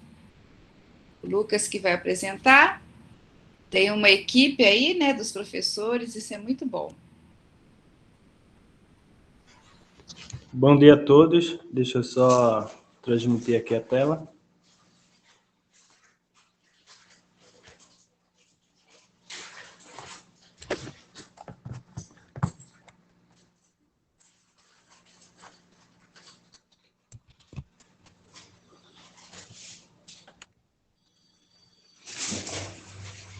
Pronto?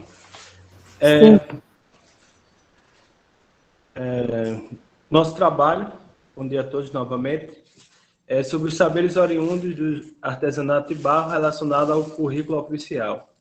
Tem como autor principal a minha pessoa, José Lucas e Daniel, orientador, professor José Roberto, e co-orientadores, a professora Maria Aparecida Rufino e Samuelita. Nós fazemos parte do grupo de pesquisa de ensino de ciências e matemática da Universidade de Pernambuco.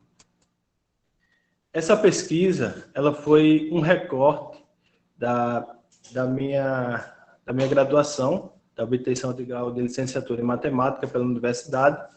Ela tem um contexto muito forte, porque eu sou da cidade de Tracunhaém, a qual já foi referenciada pela professora Wilma, e essa cidade é considerada a capital do artesanato de cerâmica de Pernambuco, onde a Alep, em 2016, deu esse título à cidade. Então, a cidade, cerca de 50%, mais de 50% da população, é diretamente ou indiretamente relacionada a essa cultura, tanto na parte comercial, como também na produção de trabalhos. O objetivo dessa investigação foi investigar os conhecimentos inerentes à cultura do artesanato de barro, de forma a valorizar essa cultura local e associar os saberes etnomatemáticos com os currículos oficiais da educação básica. E vemos como metodologia, a partir de um estudo exploratório, usar uma abordagem qualitativa de investigação local. Utilizamos Ludic e André como basilar na abordagem qualitativa e Rosa e Orei como uma investigação local, relacionando o conhecimento globalizado da educação, conhecimentos locais dos artesãos.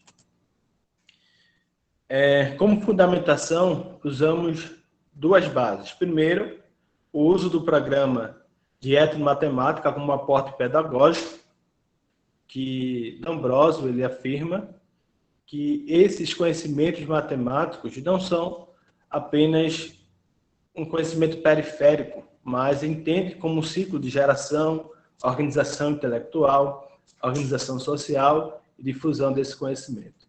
Então, como aporte, utilizamos D'Ambrosio para entender e dar base à nossa pesquisa.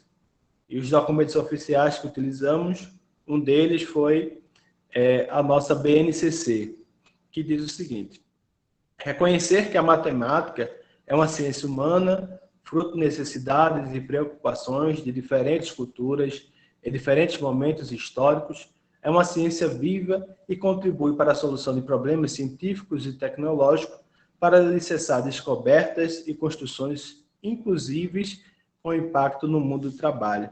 Essa relação do documento oficial que nos traz a ideia dessa ciência viva impactando o mundo do trabalho é que nós iremos associar os trabalhos de mão de obra dos oleiros à educação matemática.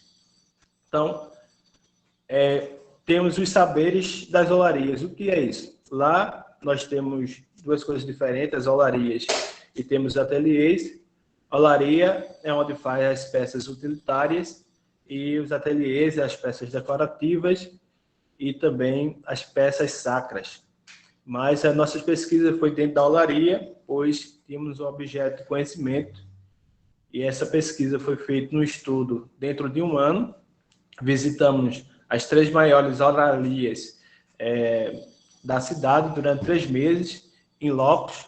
Fizemos gravações de entrevistas semi-estruturada, com um total de 62 funcionários, sendo 12 oleiros, mas apenas 3 deles faziam filtro. Por que o filtro? Porque o filtro foi o objeto central da nossa pesquisa. Na figura 1, nós temos aqui os 5 papéis dos funcionários das olarias, que é o primeiro na figura à esquerda, vocês estão vendo barros aí, e é onde a gente chama de barreiro, é a primeira função da olaria, onde vai ter a mistura dos barros, que é a mistura proporcional que foi falada para a professora Wilma. Então, vamos ter aí a mistura homogênea dos barros para fazer as peças. Na figura do meio, na figura 2, onde tem essas bolotas de barro, é chamado de pela. É onde um trabalhador, que chama o servente, ele vai preparar essas bolotas de acordo com o que o oleiro vai fazer. Na figura 3 do meio, vocês veem um oleiro utilizando já de suas ferramentas próprias, eles chamam de bitola, ele tem os seus níveis, e ele vai criar ali a ferramenta, ele está no torno, criando propriamente dito o filtro. Na figura 4, nós temos aí o forno, que é onde é cozido as peças, e na última figura à direita, já o filtro pronto, pintado, desenhado e pronto para a venda. Então, são essas 5 funções que estão relacionadas aos trabalhos nas olarias.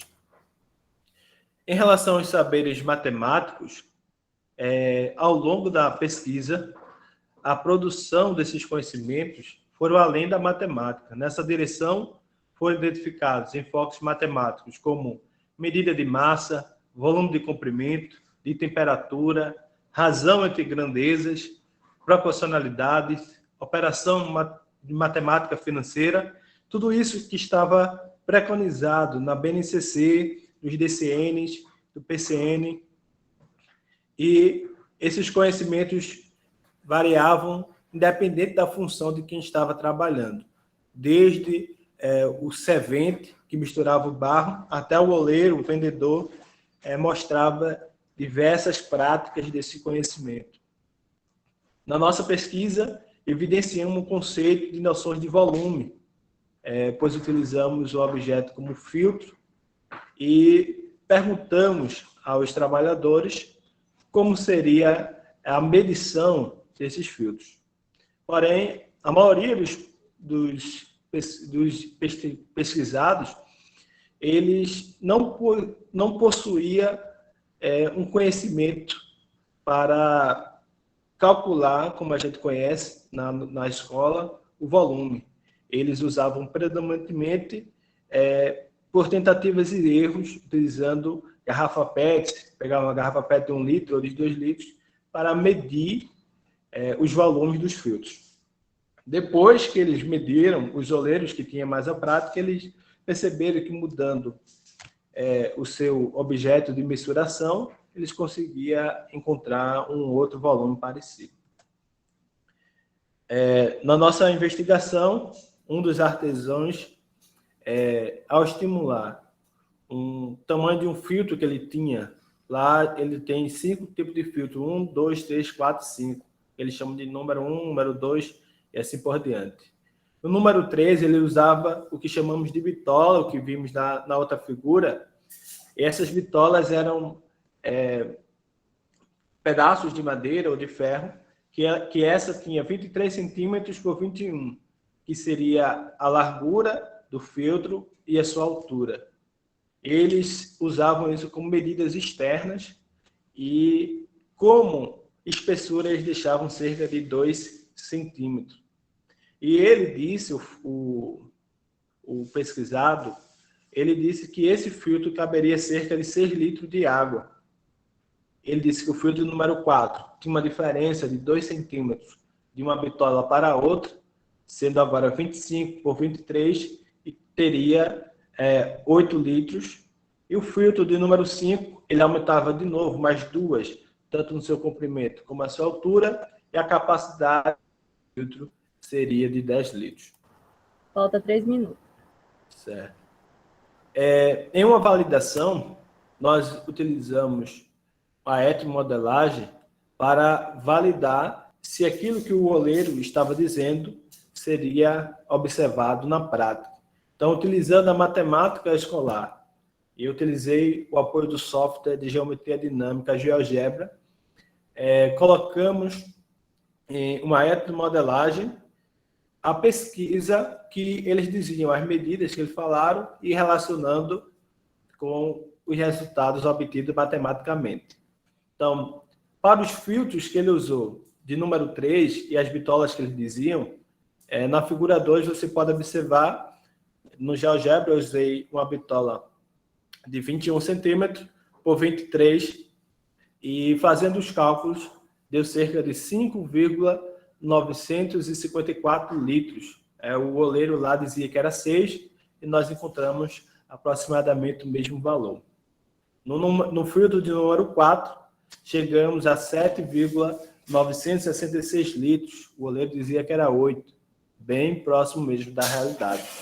E chegamos a 10,386 litros, e o oleiro dizia que era 10.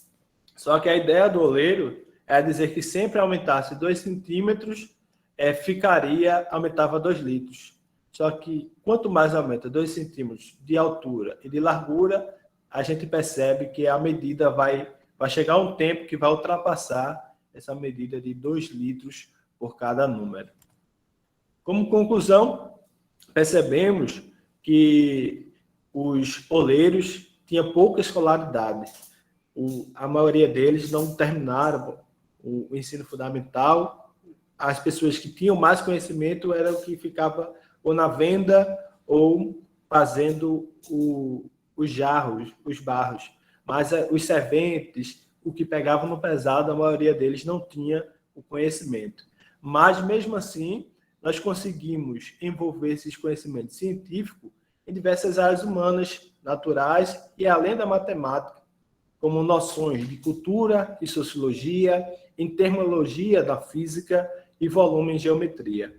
Em uma abordagem pedagógica, essa pesquisa não trouxe possibilidades de mão dupla, proporcionar aos estudantes de Tracunhaé, que são envolvidos nessa cultura, a compreender a matemática dele contextualizada e também associar os oleiros que estão afastados das escolas a retornar a esse conhecimento escolar, associando o seu trabalho com o conhecimento matemático. E terceiro, a consolidação e evolução da etnomatemática pode ser apreciada sobre vários aspectos, inclusive no que se refere ao pedagógico, tema de interesse dessa pesquisa. Então, esses são meu agradecimento ao grupo de pesquisa, aos oleiros participantes, Secretaria de Educação de Tracunhaém e Secretaria de Turismo. Aqui estão as nossas referências e obrigado a todos. Nós que agradecemos, Lucas, parabéns aí pelo seu trabalho, né, que complementa aí a fala do grupo, e abrimos aí para os membros da nossa sala, quem quiser fazer apontamentos, considerações ao trabalho do José Lucas, que façam agora, que nós temos um tempo aí.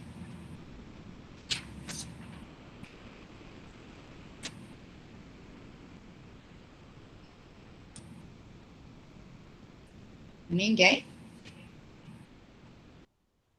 Pode Bom falar, dia. Érica. Bom dia.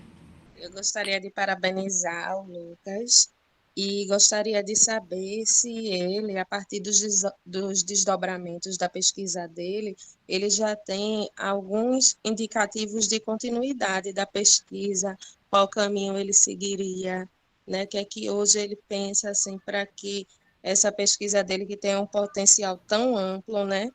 E assim tem uma identificação muito grande, porque tem a questão do pertencimento, ele faz parte também dessa cultura. Eu queria saber assim qual as pistas que hoje ele teria para ampliação desse campo de investigação que ele tem seguido. Essa minha pesquisa, como foi do TCC da Universidade, eu dei já continuidade para a especialização com os processos de etnomodelagem, de pesquisa em etnomodelagem, e pretendo continuar no mestrado aplicando também essa pesquisa. Ela foi feita apenas na isolaria e a gente vai relacionar essa pesquisa com a sala de aula, trazendo os alunos para aplicar em momento da educação municipal, que está envolvendo na educação de etnomatemática, a educação de Tracunhaém está discutindo o currículo da cidade, e esse movimento da etnomatemática será muito importante para o desenvolvimento educacional da cidade. E essa pesquisa ela vai ser prosseguida nesse intuito.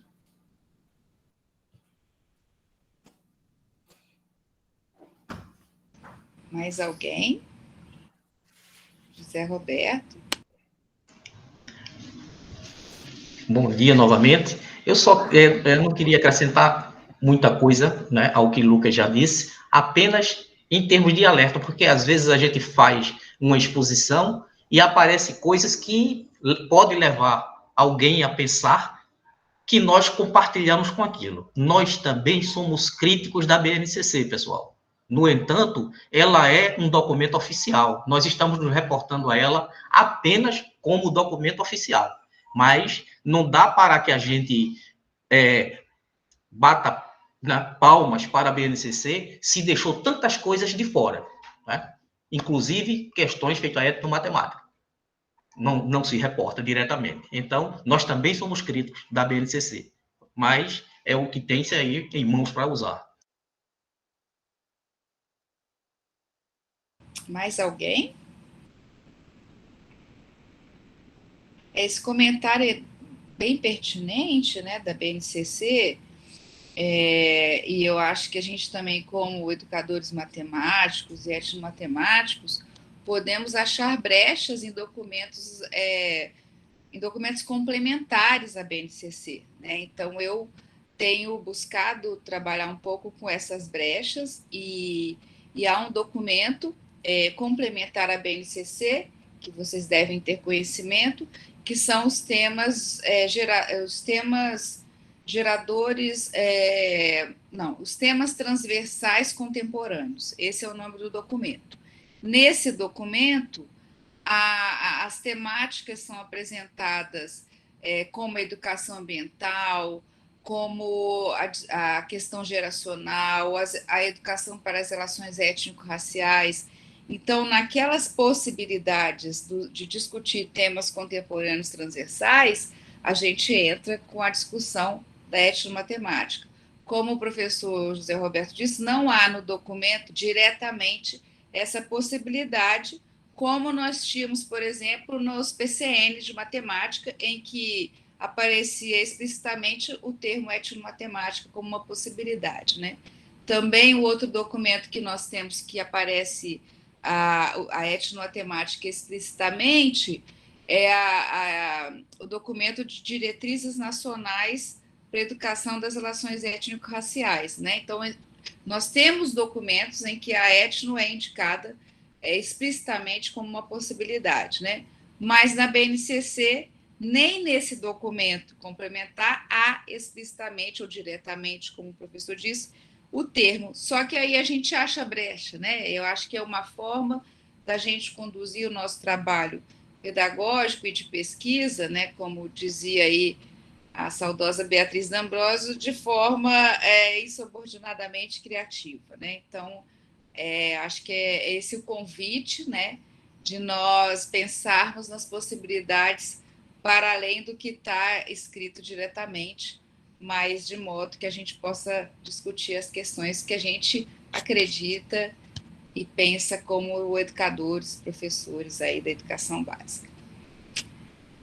Bom, mais alguém? Nós temos aí um tempinho da nossa sessão, não sei se alguém quer falar mais alguma questão, depois nós temos um intervalo e voltaremos aí para às 11h10 para um momento de fechamento do evento, e vai ter uma plenária dos mediadores de sala, depois algumas informações e o fechamento oficial do nosso ciclo de estudos.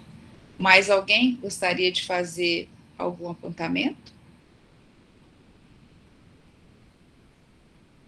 Luciana, algum detalhe, ou Ana Priscila, alguma indicação da coordenação?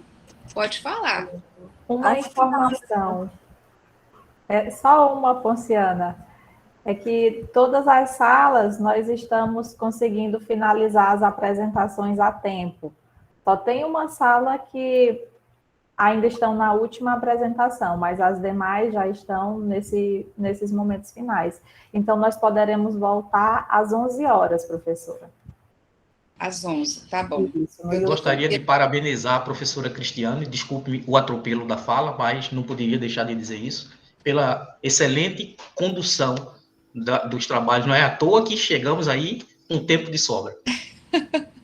Muito obrigado. Vocês que colaboraram, nós fomos dialogando e acordando como íamos trabalhar, né? Isso foi muito bom. Eu agradeço também a Pociana, né, que controlou o nosso tempo, a todos que apresentaram seus trabalhos, e sigamos juntos aí nessa rede. Exatamente. Eu também queria dizer que é uma honra estar aqui, encontrar a professora Cristiane, a colega do grupo e todos, e dizer que cada trabalho teve uma bela apresentação. E a mediação da Cristiane abrilhantou, né, esse nosso encontro. Muito obrigado, viu? Isso, gente. Nós poderíamos fazer uma foto, né, Ana Priscila? O pessoal tem como abrir as suas câmeras para a gente registrar Isso mesmo. Nosso querido, que é muito bom, né? Quem puder aí abrir suas câmeras para a gente fazer uma foto. Em nome da coordenação, também agradeço essa mediação da professora Cristiane, a monitoria da Ponciana, e quero dizer para vocês que não termina por aqui, que a professora Cristiane estará conosco novamente na plenária e depois no nosso encerramento. Parabéns pela apresentação de todos. Professora, a senhora faz a foto? Ixi, eu não sei fazer, não. Então eu faço. Ponciana vai conseguir abrir a câmera. Deixa eu ver quem mais aqui. Ponciana pode fazer também, depois passar. Eu sugiro e não Não, sei gente, eu não fazer. estou conseguindo abrir minha câmera. Estou Samuelita, pelo computador, aí não tenho a câmera para coisa. o Ilma. Quem conseguir, a Samuelita conseguiu. Ó. Vou fazer aqui. No 3, para todo mundo olhar. Ótimo. 1, 2, 3. Pronto. Aí, obrigada, gente. Até mais, então. Parabéns, pessoal. Tchau, tchau. Tchau. Aí, agora vai ter o intervalo, né, Priscila? Não estou ouvindo. Isso, até às 11. É para parar a gravação ou não? Ah, tá. Pode parar.